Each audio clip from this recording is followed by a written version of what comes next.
जय श्री कृष्णा। राधे राधे। कन्या राशिफल फरवरी 2023। कन्या वालों, आपके ऊपर ना तो 7.5 ही चल रही है और ना ही ढैया। आप पूरी तरह से आज़ाद हैं। तो फरवरी 2023 में क्या होगा? बड़ा बदलाव। चलिए जानते हैं विस्तार से। वीडियो के अंत तक बने रहें और यह प्रेडिक्शन चंद्र राशि पर आधारित है। देखिए, फरवरी का महीना आपके लिए हर दृष्टि से बेहतर है, क्योंकि आप अपनी समझदारी, अपनी सूझबूझ से हर स्थिति को बेहतर कर लेंगे और कई महत्वपूर्ण कार्यों को विस्तार भी देने में सफल होंगे। तो ये महीना आपके लिए बहुत अच्छा है, क्योंकि जो व्यापारी वर्ग हैं वो भी, उनके भी गतिविधि से जुड़े तमाम समय अनुकूल चल रहे हैं। तो देश विदेश तक आप अपने कार्य योजनाओं को फैला सकते हैं, ऐसे योग बन रहे हैं। तो आपका साख में वृद्धि होगा। और दूसरी बात, सस नामक महापुरुष राजयोग भी बना हुआ है। तो ऐसे में आप सफलता के झंडे गाड़ सकते हैं इस महीने में। यदि आप टीम बनाकर इष्ट मित्रों के सहयोग से अपने कार्यों को करते हैं तो और भी ज़्यादा आपको बल प्राप्त होता है। आपकी पकड़ मजबूत हो सकती है और इस समय घर परिवार में कोई शुभ मांगलिक कार्यक्रम होने के भी योग दिख रहे हैं। भाग्य की स्थिति संतोषजनक है। वैसे लोगों के सहयोग से आगे बढ़ने का भी प्रबल योग है। अविवाहित जो लोग हैं, विवाह के योग बन रहे हैं। हालांकि जो लोग विवाहित हैं, दाम्पत्य जीवन बेहतर है। मधुरता आप लाना चाहते हैं तो उनके साथ आप कोई कार्य में उनका सहयोग ले सकते हैं। हालांकि कार्य कुशलता, आपका काम करने का तरीका बड़े बड़े कार्यों को सिद्धि करवाएगा। देश विदेश की यात्रा आप खूब करेंगे। अगर आप शेयर मार्केट, म्यूचुअल फंड वगैरह में सोच समझकर धन लगाएं तो धन बढ़ता दिख रहा है, यानी कि स्थितियां पूरी तरह से आपके कंट्रोल में है। तो अब जानते हैं विस्तार से। देखिए, फरवरी के महीने में जो शनिदेव हैं वो आपके, चूँकि शनिदेव धीमी चलते हैं और साथ ही आपके करियर और आर्थिक जीवन के लिए शनिदेव का वरदान आपको मिलेगा। छठे भाव में स्थित है और बुध सूर्य भी स्थित है छठे भाव में। तो बुधादित्य योग बनाए हुए। हालांकि यहाँ पर इस योग का फल आपको नहीं मिल रहा, लेकिन आप अपने आँखों का और पेट का ख्याल जरूर रख लीजिएगा। करियर की बात करें तो अच्छे परिणाम मिल रहे हैं, क्योंकि छठे भाव में शनिदेव हैं तो आप बेहतर कर पाएंगे।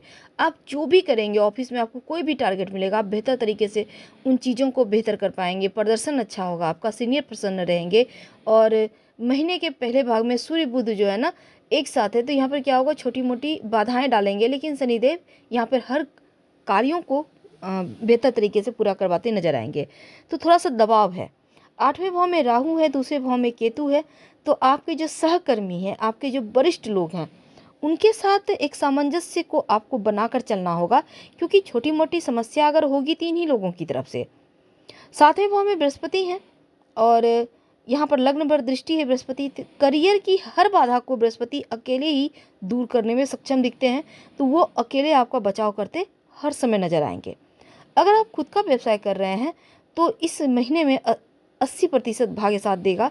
राहु केतु की स्थिति हालांकि ठीक है, लेकिन बहुत ज़्यादा जैसे होता है माल स्टॉक कर लेना, बहुत उधार दे देना, इन सभी चीज़ों से बचिएगा। ठीक है। अब हम अगर धन की बात करें तो देखिए, 15 फरवरी तक का जो वक्त है, धन तो आएगा पर खर्च भी होंगे उसी अनुपात में। और 15 फरवरी के बाद शुक्र आपके छठे भाव में सूर्य के साथ, तब 15 फरवरी के बाद क्या होगा, शुक्र 7वें भाव में आएंगे और गुरु यहाँ पर पहले से ही 7वें भाव में है। तो क्या होगा ना, इनकम आपका बढ़ जाएगा, धन आएगा, धन बचाएंगे। और आप व्यापारी हैं तो बेहतर लाभ है, क्योंकि बड़े बड़े मौके आपको मिलते हुए दिखेंगे 15 फरवरी के बाद। स्वास्थ्य में अगर हम ज़्यादा इसके बारे में जानें तो 8वें भाव में राहु है, तो छोटी मोटी मुश्किलें हैं, खासकर खाने पीने का ध्यान रखिएगा। सूर्य भी छठे भाव में, तो यहाँ पर सूर्य तो स्वास्थ्य के मामलों में रक्षा करेंगे, लेकिन पौष्टिक भोजन खाइए। कुछ भी जंक फूड वगैरह खा लेना, ज़्यादा ऑयली खा लेना, इनसे बचिएगा। थोड़ा सा अपना ध्यान रखिए, फिटनेस का ध्यान रखिए। दिन की शुरुआत योगा एक्सरसाइज से करें, क्योंकि स्वस्थ शरीर में स्वस्थ दिमाग रहता है। प्रेम और वैवाहिक जीवन में देखिए, वैवाहिक जीवन में बेहतर परिणाम मिलेंगे, क्योंकि राहु केतु दूसरे अष्टम भाव में छोटी मोटी प्रतिकूल स्थितियां देगी। तो ऐसे में थोड़ा सा रिश्तों में ईमानदारी रखिएगा। हालांकि शुक्र 7वें भाव में जैसे आएंगे तो क्या होगा ना, रिश्तों में मधुरता आएगी। 15 फरवरी के बाद ज़्यादा बेहतर दिन है। तो 15 फरवरी तक का जो वक्त है, रिश्तों में ईमानदारी रखें, पारदर्शिता रखें, एक दूसरे पर भरोसा करने सीखें और वैवाहिक जीवन में भी खुशियाँ दिखेंगी।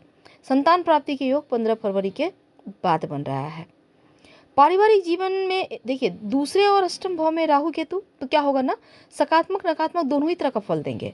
और इस समय वृषभ राशि में मंगल है, तो बहुत अनुकूल नहीं है, क्योंकि ये मंगल परिवार में छोटे मोटे कलह करवा सकता है। भाई बहन के साथ रिश्तों को बेहतर करने का आपको प्रयास करना है। इस दौरान क्रोध मत कीजिएगा, क्रोध से बच जाइएगा, सब कुछ बच जाएगा आपका। और 15 फरवरी के बाद जो चीज़ें हैं वो बढ़िया हो जाएगी। जो भी टेंशन चल रही है वो समाप्त हो जाएगी। जो अभी तक आपको छोटी छोटी चीज़ें परेशानी में डाला था वो समाप्त हो जाएगा। उपाय क्या करेंगे, देखिए एक तो आप माँ दुर्गा को रोज़ 2 लौंग अर्पित करें और प्रसाद के रूप में अगले दिन खाएं। फिर अगले दिन 2 लौंग अर्पित करें, उसके अगले दिन खाएं। अब आप कहेंगे नॉनवेज खाते हैं फिर कैसे खाएं? हाँ, आप प्रसाद के रूप में खा लीजिए। प्रसाद यानी कि आप चाहें तो नाश्ता करके भी इस लौंग को खा लीजिए, फिर अपने ऑफिस व्यवसाय स्थल पे चले जाइए, आपके लिए अच्छा रहेगा। और दूसरी बात, ओम रांग राहवे नमः, इस मंत्र का रोज़ जप कीजिए, कम से कम 11 बार तो कर ही सकते हैं। हनुमान चालीसा पढ़कर दिन की शुरुआत कीजिएगा। इससे क्या होगा, बहुत सारी मुश्किलों से आप यूं ही चुटकियों में बच जाएंगे।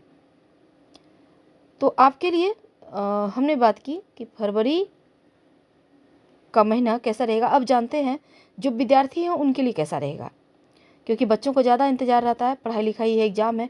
देखिए कॉलेज में परीक्षा का समय पास ही आ गया है और आप तैयारी में भी लगे हैं। मन लगा कर पढ़िएगा।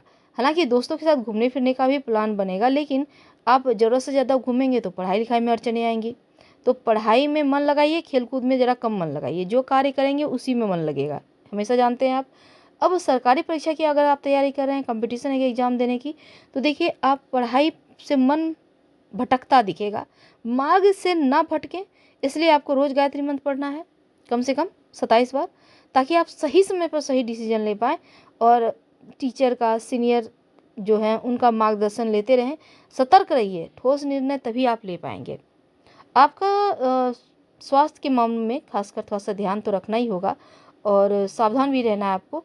लेकिन अगर हम आपका शुभ रंग की बात करें तो इसमें रहेगा नीला यानी ब्लू, और शुभ अंक रहेगा आपके लिए, लकी अंक वो है 3। तो कन्या वालों, हम आपसे विदा लेते हैं। जानकारी अच्छी लगे तब लाइक कर सब्सक्राइब करें, अपनों से शेयर करें और कमेंट में हर हर महादेव जरूर लिखेंगे। धन्यवाद। हम फिर मिलेंगे और थोड़ा सा ध्यान रखिएगा। हालांकि आपके लिए बहुत खूबसूरत वक्त चल रहा है, तो समय का फ़ायदा आपको उठाना है। हर हर महादेव। धन्यवाद।